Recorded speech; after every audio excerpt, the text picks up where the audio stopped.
करवा चौथ के दिन शिव परिवार की पूजा करना चाहिए, ऐसा वामन पुराण में कहा गया है। करवा चौथ गणेश जी का तो चतुर्थी माना ही जाता है।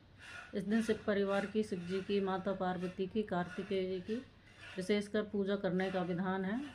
तो 13 करवे रखे जाते हैं इसमें, और एक पूजन का कलश का होता है। इस प्रकार 14 करवे होते हैं, और 14 करवे रखें, उनके अंदर मिष्ठान भर दें, ऊपर दीपक रखें और दीपक के ऊपर बत्ती रखकर दीप प्रज्वलित करने के लिए रखें।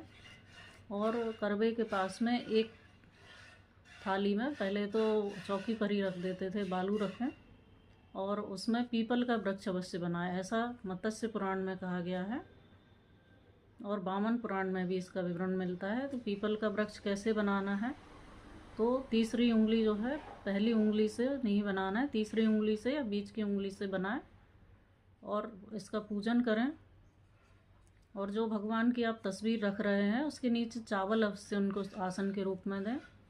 और करवा चौथ का जो कैलेंडर आता है वह अवश्य लें, उनकी भी पूजा करें। पहले गणेश जी की पूजा करें, फिर शिव जी पार्वती जी की करें, फिर कार्तिकेय की पूजा करें। तो भगवान को कुमकुम हल्दी फूल पर लगाकर उनके भगवान शिव के चरणों में अर्पित करें, धूप दीप दिखाएं, पकवान का भोग लगाएं। इसी प्रकार सभी देवताओं की पूजा करना है, पहले गणेश जी की, फिर शिव जी की, फिर माता पार्वती की, कार्तिकेय जी की, सभी की पूजा करनी है। और जो करवा चौथ का कैलेंडर आपने रखा है उस पर चुनरी अवश्य उड़ाएं। 2 करवे रखे हैं सामने मूर्ति के, एक माता पार्वती का और एक दूसरा अपना रखें। तो माता पार्वती का जो करवा रहेगा उसमें जल भर दें और अपने वाले करवे में मिष्ठान भर दें और उनको बदलना है। तो जो माता पार्वती का करवा है वह आपकी तरफ आना चाहिए और आपका मिष्ठान का करवा माता पार्वती की तरफ हो।